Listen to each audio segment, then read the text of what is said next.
पे आ गए कि सर रोने लगे, कोई उनके परिवार को खाना नहीं दे रहा था।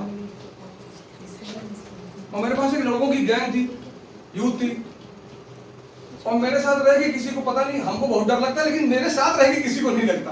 ये बड़ी अजीब बात है। हमको तो बहुत लगता है, तुम बंदूक लेके आओ स्कूल क्लास में, हम क्लास में पढ़ा ही नहीं पाएंगे। लेकिन जो लोग मेरे साथ रहते हैं उनको नहीं लगता, कहते हैं आप रहते हो तो बड़ी हिम्मत बंधी रहती। जैसे हम साइकिलिंग किए तो बब्बू यादव थे हमारे साथ लखनऊ के, तो 20-25 किलोमीटर चलाने के बाद बोले कि सर यहाँ बहुत दर्द हो रहा है। हमको तो गए पेड़ पर डंडा तोड़े उसमें से 2-3 मारे, दर्द हो रहा है, चलो राधे कृष्ण कहते हुए चलाओ। 70 किलोमीटर चला रहे। हमें किसी को दर्द हुआ नहीं, दर्द हो ही नहीं रहा सर, बाकी लोग उन्नाव पहुंचे सुंदर सिंह लोधी के घर पर, बड़े अच्छे नेता सुंदर सिंह लोधी, सब लेट गए। पहली बार चलाए थे 70 किलोमीटर साइकिल, धूप और पसीना, ह्यूमिडिटी, लड़ोगे नहीं ना। साइकिलिंग का क्या पर्पस था? एक अटेम्प्ट बढ़वाना था आईएएस का, कोविड की वजह से। अच्छा, बढ़ जाएगा, गवर्नमेंट ने मान लिया। आगरा में मुझे सीओ ने रोका, पुलिस वालों ने रोक लिया। सीओ ने बताया मुझसे कहा सर कुछ नहीं होने देंगे, आप सरकार को ऑर्डर है कि आपको उठा लिया जाए, पर आपको बंद नहीं करेंगे सर, आप निकल जाओ सर। कहा मतलब उसकी भावना देखो तुम। महेश कुमार कहा सर कुछ नहीं करेंगे, आप जाइए। जब मैं नोएडा पहुंचा तब वहां पुलिस को ऑर्डर था, 400-500 पुलिस वालों ने घेर दिया। हमसे उन्होंने कहा कि आपको कुछ नहीं कहेंगे, ये जितने लड़के आपके साथ हैं सब पे एनएसए लगा देंगे। एनएसए मतलब जिंदगी खत्म। कहा ऊपर से ऑर्डर है कि मास्टर को कुछ मत कहना, क्योंकि सबको ही बता दें कि अगर मैं इंडिया गेट पहुंच गया तब बवाल हो जाएगा। वहां इतने लड़के आ जाएंगे कि उनको कंट्रोल करना बहुत मुश्किल है। लड़के आएंगे तो आएंगे, लड़कियां, और किसको किसको मारूंगा।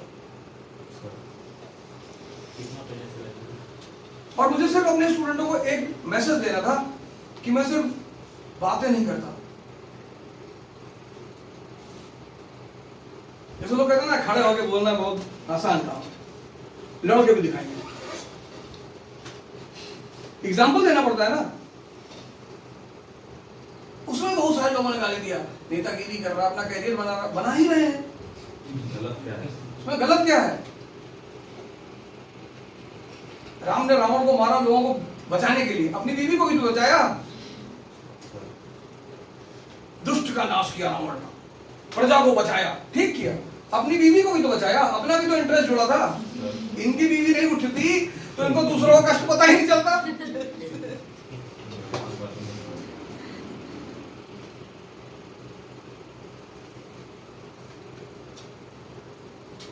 तो हम जो कहानी शुरू करने जा रहे हैं प्राचीन भारत की, और डेली, पहले तो हर आदमी क्लास में बोलेगा, डेली आप अपना डाउट पूछेंगे यहीं क्लास में, बाहर कोई नहीं पूछेगा। जो भी आपका डाउट है बिना डरे, बिना परेशान में, कोई डरने की जरूरत नहीं, ठीक है, कोई परेशान होने की जरूरत नहीं। हम आपको मौका देंगे, एक टॉपिक पढ़ाएंगे, आप पढ़ लीजिए। अगर आपको लगता है कि यार ये बात समझ में नहीं तो साइड में उसे लिख लीजिए। फिर जब मैं बोलूं कि यार जिसको जो पूछना है वो पूछ ले, तो आप वहां पूछ लीजिए।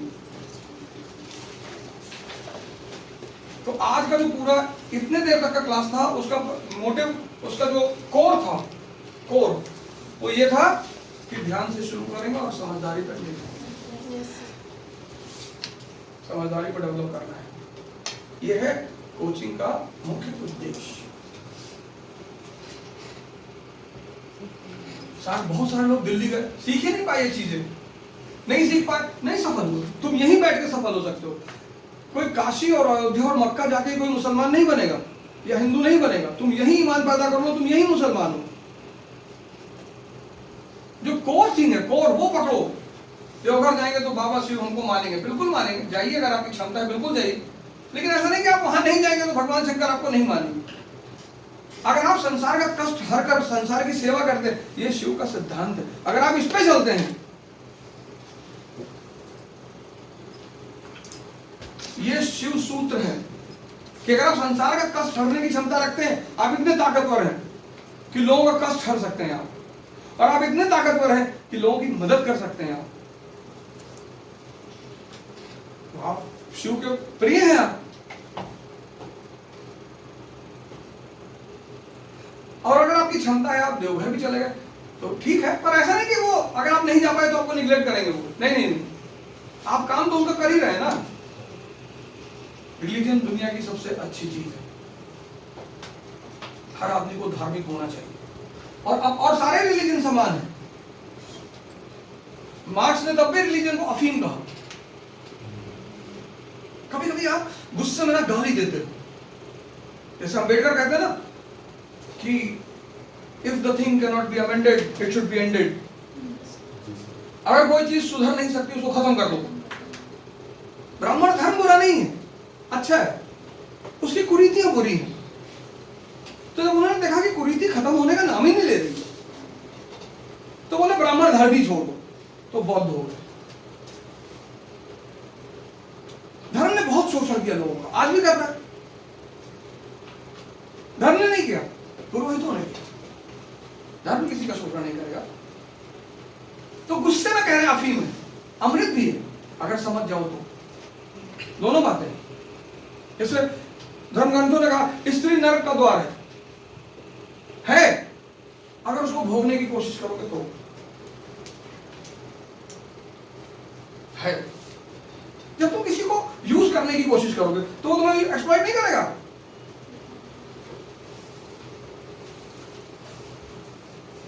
किसी भी लड़की को तुम इज्जत देके देखो और ताकत के साथ, वो तुमको 10,000 गुना इज्जत देगी।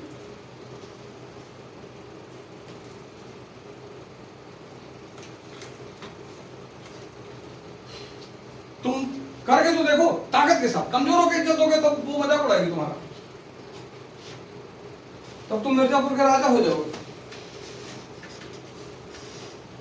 ताकत के साथ। दो ही चीजें स्त्री को पसंद है, एक ताकत और एक इज्जत, बाकी उसे कुछ पसंद ही नहीं। इसलिए तो पार्वती जी शिव जी के साथ रहती है। कहाँ जीन्स पहने, कहाँ रे बैन का चश्मा लगाए, ताकत है। बीबी ने कहा मकान बनवा दो, सोने का महल बनवा दिए। क्या सोने का हार देना जिंदगी में मुश्किल हो जाता है। बीवी तो पार्वती जैसा होना चाहिए, तो वो हो जाएगी ना। तुम शंकर जी जैसे बनो तो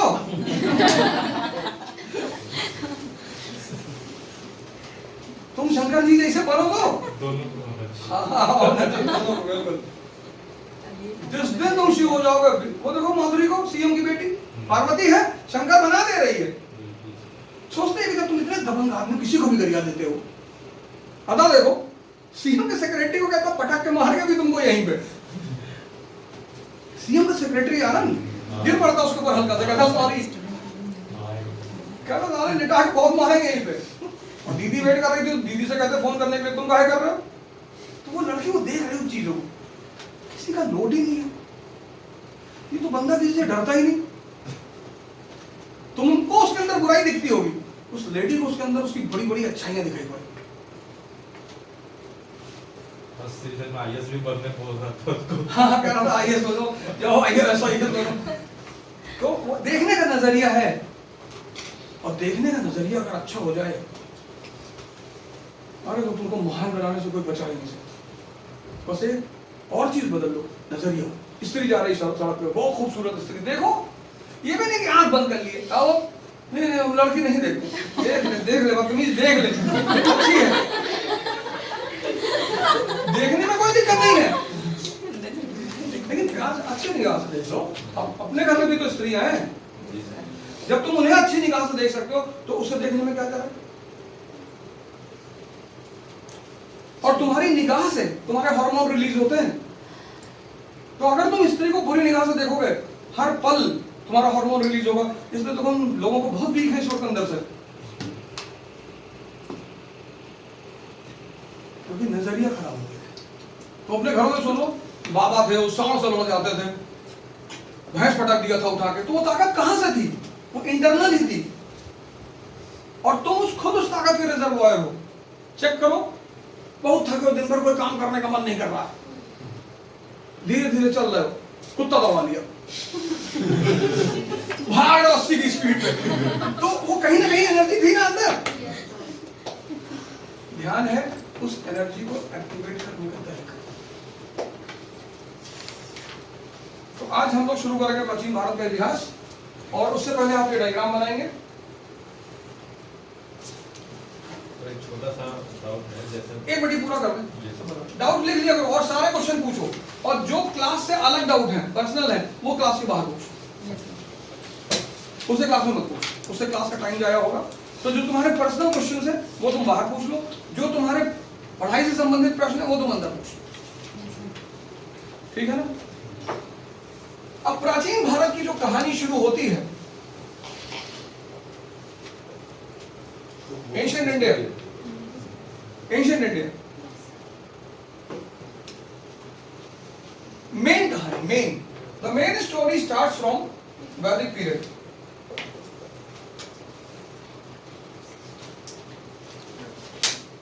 जो मेन कहानी है वो वैदिक पीरियड से शुरू होती है।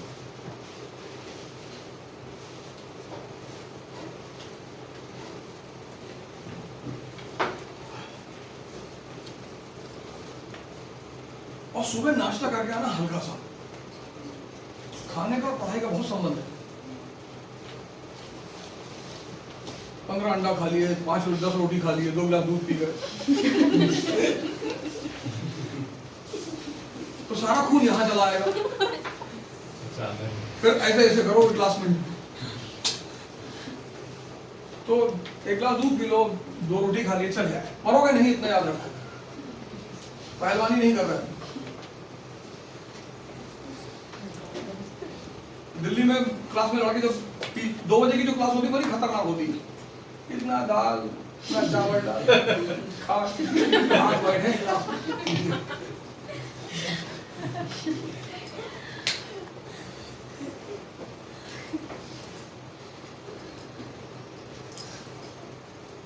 वैदिक पीरियड मैंने अभी आपको बताया, और लेटर वैदिक पीरियड, और इसके बीच में सबसे बड़ी घटना है 1000 BC, डिस्कवरी ऑफ आयरन। इसी ने भारत के इतिहास को एक नई दिशा दी। This incident has given a new direction to Indian history, ठीक है। तो यहीं से भारत के इतिहास को एक नई दिशा, न्यू डायरेक्शन। कैसे? यहीं पे क्वेश्चन मार्क लगा लीजिए कि कैसे। जब भी कोई चीज करिए ना तो हाँ खुद से क्वेश्चन मार्क लगा लीजिए कि आखिर ये न्यू डायरेक्शन कैसे। तो वो ऐसे कि यहां पर एग्रीकल्चरल इकोनॉमी का जन्म हुआ, और इस एग्रीकल्चरल इकोनॉमी ने पॉलिटी को बदल दिया, सोसाइटी को बदल दिया, रिलीजन को बदल दिया, और आज तक वो एलिमेंट्स मौजूद हैं, ठीक है। ठीक, वो जो बदलाहट हुई उसके तत्व एलिमेंट्स आज तक मौजूद हैं। इस एग्रीकल्चरल इकोनॉमी में फिर एक चीज जुड़ गई, और उससे एक नए युग की शुरुआत हुई 6th सेंचुरी BC, 6ठी शताब्दी। इस पीरियड के कई नाम हैं, जैसे इस पीरियड का एक नाम है बुद्ध काल, बुद्धा पीरियड, क्योंकि यहाँ का जो मेन पर्सनालिटी है वो बुद्ध है। इस पीरियड का एक नाम और है सूत्रा पीरियड, क्योंकि यहाँ लेखन का राइटिंग स्किल की शुरुआत हुई। ये सारे नाम है, लेकिन सिर्फ महाजनपद पीरियड, क्योंकि यहीं पे महाजनपद पैदा हुआ, बड़े बड़े स्टेट्स पैदा हुए। अब ये परिवर्तन क्यों हुआ? इसका मेन फैक्टर क्या था इस परिवर्तन का? इसका मेन फैक्टर ये था, यहाँ 2 घटनाएं घटी। एग्रीकल्चर इकोनॉमी जो थी, यहाँ पे एग्रीकल्चर सरप्लस पैदा हो गया, कृषि अतिरेक, एग्रीकल्चरल सरप्लस, मतलब 2 आदमी खेती करेंगे लेकिन वो इतना पैदा करेंगे कि 1000 लोग खा सकें। और टेक्नोलॉजिकल डेवलपमेंट, तकनीकी विकास। यस, रोपाई तो तुम लोगों से अच्छा कौन जानता होगा? रोपाई पता है? Yes sir. बारिश में जब खेत भर जाते हैं पानी से, तो वो धान के बीज। हाँ बीज बैठा जाता है, वो रोपाई, वो यही पैदा हुई रोपाई प्रणाली। इसमें सारे बौद्ध ग्रंथों में उस प्रणाली का उल्लेख है। तो यहाँ पे एक नई चीज पैदा हुई, सेकंड अर्बनाइजेशन, द्वितीय नगरीकरण। क्या वर्ड्स में जो है ना इंग्लिश में बोलूंगा, इतनी इंग्लिश तो सबको पता है ना। Yes sir. Second urbanization, first urbanization Indus valley. Industrialization. पहला अर्बनाइजेशन इंडस, वो भी मैं बताऊंगा। Second urbanisation 6th century BC, नगरों का उदय, नगरों का। अब इस पे मैं चर्चा करूंगा वाई, आखिर ये सिटीज क्यों बना। यहाँ तुम्हें कोई शहर नहीं मिलेगा। एक शहर बताओ ऋग्वैदिक काल में, नहीं है।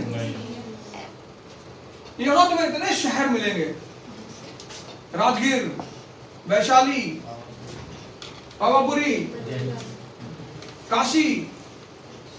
अब ये पैदा हो गया सेकंड अर्बनाइजेशन, इकोनॉमी स्ट्रांग हो गई। E is equal to E, बड़ा बड़ा फॉर्मूला है ये। Economy is equal to empire. अर्थव्यवस्था साम्राज्य की मां है।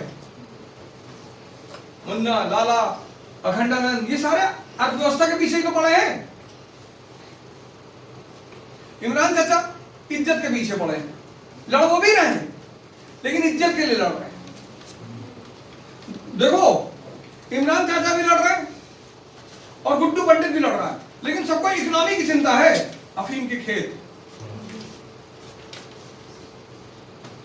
समझदार आदमी लड़े, लड़ने को भाई यार, लड़ाई से तुम भाग नहीं सकते। जब तक इस दुनिया में हो तब तक तुम्हें लड़ना पड़ेगा। अगर तुम लड़ाई से भागे तो चपरासी हो जाओगे। लेकिन लोग बहाना बना लेते हैं कि नहीं, आदमी को नहीं मारना चाहिए, भगवान जो है नर्क में डाल देता। भगवान का और कोई काम नहीं है, काहे नर्क में डालेगा? हाँ, तुम्हें नर्क में डालेगा वो अगर तुमने किसी को अनायास मार दिया। सब्जी के ठेले पे गए सब्जी लेने, तुमने उससे कहा थोड़ी धनिया दो, उसने नहीं दिया, तुम गोली मार दी उसको, तब तुम नर्क में जाओगे। ये नर्क जाने वाला काम है। लेकिन तुम्हें सड़क का टेंडर लेना है, रांची से पटना 500 किलोमीटर, 5,000 करोड़ की टेंडर है, और तुम ठेका लेने गए, गोली चल गई, 40 लोग मर गए, ठेका तुम्हें मर गया, मिल गया। वो हत्या नहीं, वो है स्ट्रगल फॉर एग्जिस्टेंस।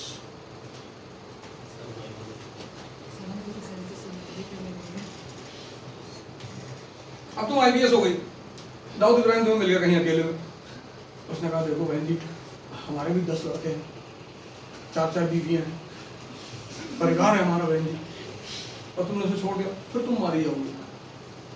उसको बैठाओ कि पता नहीं चलेगा, आराम से बैठ, तेरे बच्चों को हम संभालेंगे।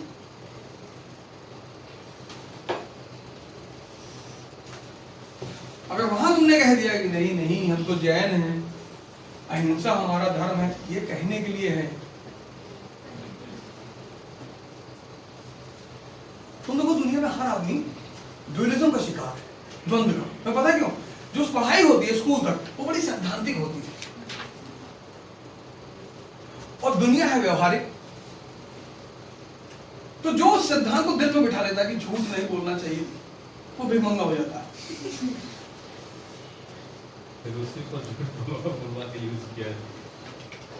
जिसने झूठ का अस्तित्व ही खत्म कर दिया वो भगवान है। बुद्ध है, वो मानते नहीं, वो बुद्ध है, उनके पास ईश्वर है, अब झूठ बोलने की कोई जरूरत नहीं। लेकिन अगर रिक्शा वाला झूठ नहीं बोलेगा तो सर्वाइव नहीं कर पाएगा। अगर हम झूठ नहीं बोलेंगे तो सर्वाइव नहीं कर पाएंगे। एक दिन जरूरी है। लोग कहते भैया हम झूठ नहीं बोलते, बोल नहीं पाओगे। सच बोलने में कौन सी कला है?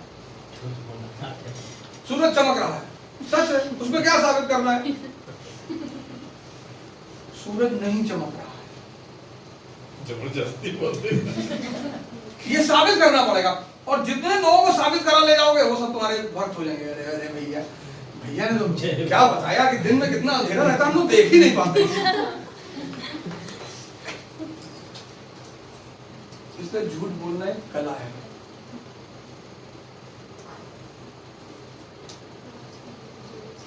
नहीं, ललित को देखो, मासूम लड़का है, मासूम है वो, इग्नोरेंट। कहता जैसे मकबूल हमारा राइट हैंड है, ऐसे तुम मुन्ना के राइट हैंड। चढ़ाता है, कहता लखनऊ चलोगे सीएम से मिलने? हाँ भैया जी। कहाँ जा रहा तुम सीएम के पास? सेल्फी लेना, सेल्फी में मारे गए ललित भाई, ये सेल्फी लेने गए। और उनकी बदतमीजी देखो, औरत से जाके खड़ा है, बदतमीजी कर रहा है। कितना तनख्वाह पाती हो? आओ हमारे मिर्जापुर। तुम्हारी मौसी है मेरे को, उसको मिर्जापुर ले जा रहा हूँ। क्यों ले जा रहा हूँ मिर्जापुर? अच्छा मुन्ना डांट रहा था लिखो, लेकिन अचानक कह रहा कि नहीं नहीं, बोलिए बात करिए और कुछ पूछिए।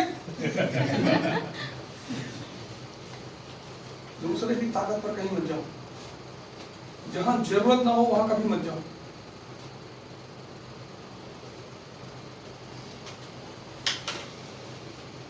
अखंडा कहता है कि नहा के आना, क्योंकि मरने से पहले आदमी को नहलाया जाता है।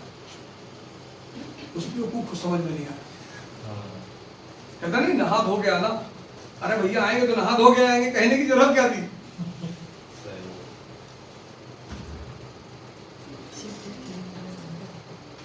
तुम 10 बार मिर्जापुर देखते तो भी सब चीज नहीं निकालते। अभी मिर्जापुर में मैं क्रिटिकल एनालिसिस की किताब लिखने जा रहा हूँ, ऐसे देखा जाता है मिर्जापुर। तो तुमको तो नुकसान कर गई, तुम्हारा वो 4 घंटे खा गई होगी, मुझे बहुत फायदा किया उसका। बेचारा फिर देखेगा जाके। नहीं बिल्कुल देखो, एकदम देखो, कोई बात नहीं, सभी देखो। हम लोग इसका कह रहे हैं किसी एक आदमी की बात है, सब लोग देखो, लेकिन अब इस एंगल से देखो। पीरियड देखी, कितने अच्छे अच्छे मैसेज हैं उस मूवी में।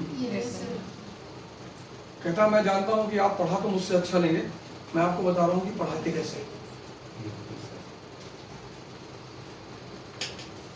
मस्त आदमी है, बहुत मूवी मुझे पसंद आई। तारे जमीन पे देखो, क्या मैसेज है उस मूवी का। किसी को तुम डिमोरलाइज नहीं कर सकते। किसी की कमी बताना एक अलग बात है, किसी को डिमोरलाइज करना। जैसे मैंने तुमसे कहा कि देखो तुमने मॉडर्न इंडिया सही तरीके से नहीं पढ़ी, ये तुम्हारी कमी बताना हुआ। या मैंने तुमसे कह दिया तुम कभी आईएएस बनोगे नहीं, ये डिमोरलाइज करना। और जो डिमोरलाइज करे उसको मारो जरूर, मार ना पाओ गाली देके भाग जाओ। गाली देके भाग नहीं सकते तो गाली चिट्ठी लिख के डालो उसमें।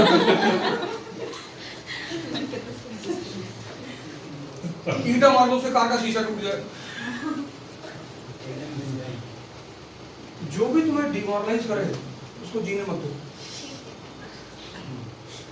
चिट्ठी तो अननोन लिख ही सकते हो ना, लिख दो, किसी दूसरे आदमी से लिखवा के उसे घर में डालो, उल्टी सीधी बातें लिख दो कि तुम्हारी बीवी का अफेयर किससे चल रहा मुझे पता है।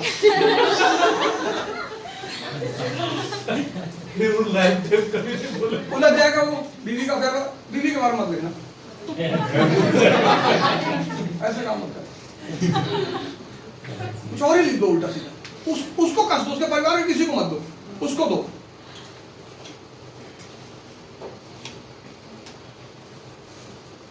फिर वो बिजी हो जाएगा कि कोई मुझे उलझा रहा, तुम पढ़ो चुपचाप बैठ। खलनायक पिक्चर देखी संजय दत्त की? देखना, सुबह मारते पुलिस वाले जेल में, तो कहता है कि 9 अक्टूबर रात में 9 बजे बल्लू बलराम जेल तोड़ के भाग जाएगा। तो पुलिस वाले उसकी सिक्योरिटी की व्यवस्था करने लगते हैं, दीवार वाड़ी कराते हैं, वो पूरा ग्रिल वगैरह लगाते हैं। तो 10-12 दिन वो पूरी तैयारी करते हैं उसे बचाने की। फिर वो 9 अक्टूबर को आते हैं रात में 10 बजे, कहते हैं बल्लू जी हम आपके भागने का वेट कर रहे हैं। तो कहता मैं सोचता था कि तुम्हारी बुद्धिमानी पे सरकार ने तुम्हें इतना बड़ा पद दिया है, लेकिन तुम तो बहुत बड़े बेवकूफ हो। मैंने तुम्हें छोटी सी धमकी दी और तुम धमकी में आ गए, और फिर तुम मुझे बचाने का प्रयास करते रहे, और मैं सोता रहा।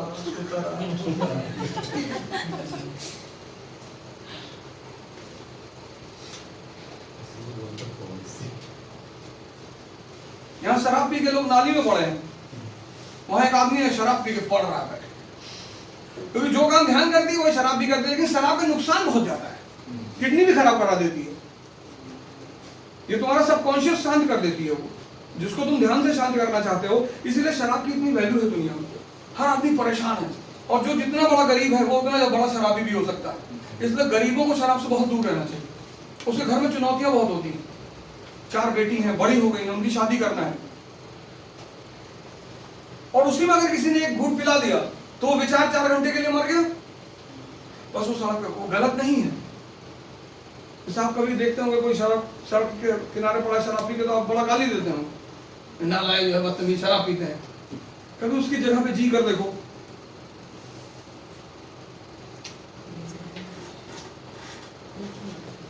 कभी तुम उसकी जगह पे जी कर देखो।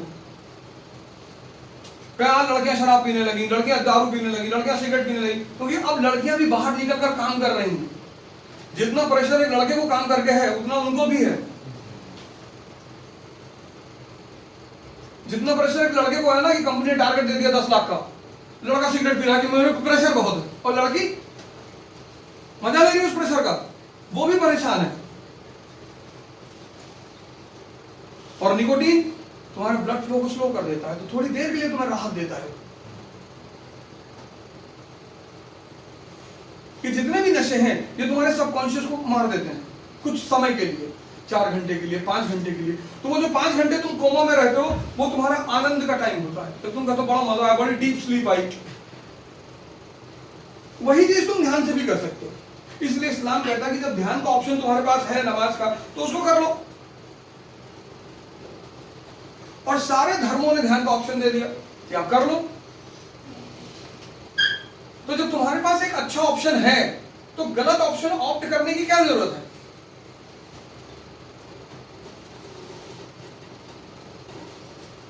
इकोनॉमी क्या है?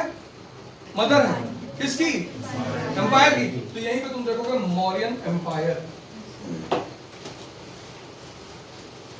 मौर्य साम्राज्य, ठीक। अब लड़की जो है वो बहुत सुंदर है और 10,000 करोड़ की मालकिन है। सुनना गौर से, लड़की, तुम दोनों लोग इस सवाल का जवाब दोगे। लड़की बहुत खूबसूरत है और 10,000 करोड़ की मालकिन है, और उसका आदमी मर गया, क्या होगा? लो यार, क्या होगा? तो खुद रानी बन जाएगी। ये ऑप्शन तो है ही, उसके बाद क्या होगा? सर वो रानी बन जाएगी। रानी तो बनेगी बेटा, पहले बेचता है। लेकिन उस समय जब स्त्री को आजादी नहीं दी पावर हो जाएगा सर उसके पास, तो बाकी पुरुषों की निगाह उसके ऊपर जाएगी कि अगर ये स्त्री मुझे मिल जाए तो एक तो खूबसूरत, ऊपर से 10,000 करोड़। तो यही पे तुम देखोगे विदेशी आक्रमण, पोस्ट मौर्य पीरियड, मौर्योत्तर काल। यहीं पे तुम देखोगे हिंद यमन, इंडो ग्रीक्स, मेनेंडर, हिंद यमन राजा है ना। फिर इंडो ग्रीस के बाद कौन आया? पार्थियन, क्योंकि हस्बैंड मर गया। कौन हस्बैंड? मौर्यन एम्पायर।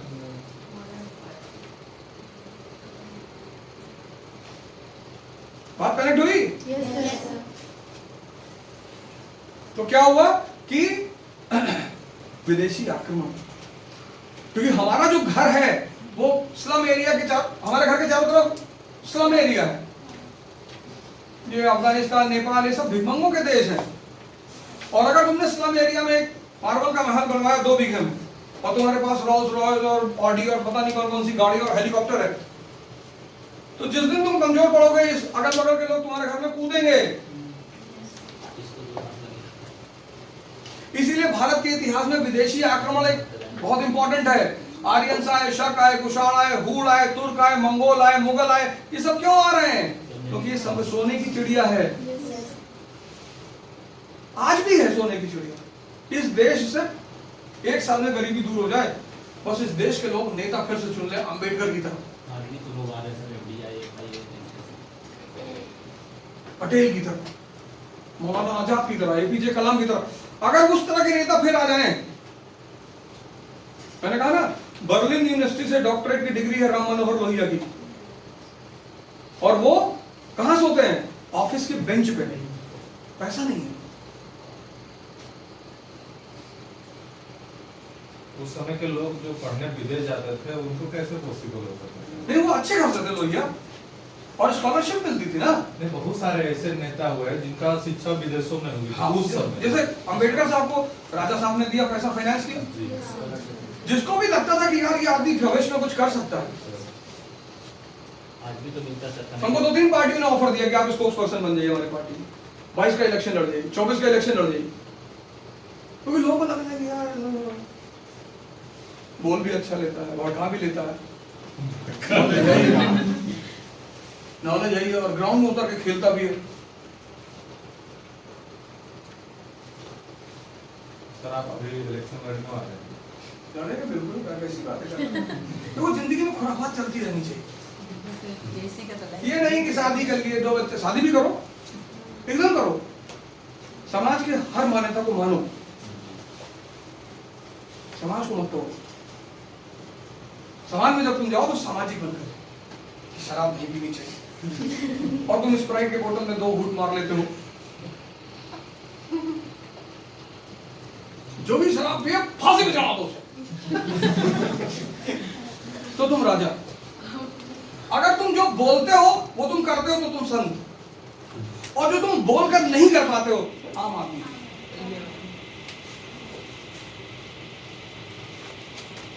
लेकिन जो तुम बोलते हो कर लेते हो तो तुम राजा।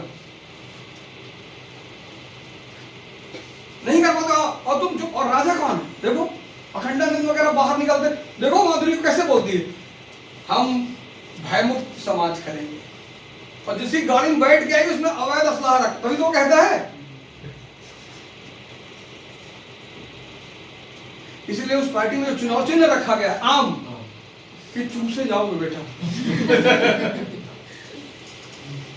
हमको वोट दोगे तो चूसे जाओगे। स्क्रिप्ट राइटर कौन है सर इसका? बहुत बढ़िया, मतलब बहुत जबरदस्त उस आदमी ने लिखा है, और क्या प्रेजेंटेशन दी है लोगों ने, बहुत बढ़िया। खैर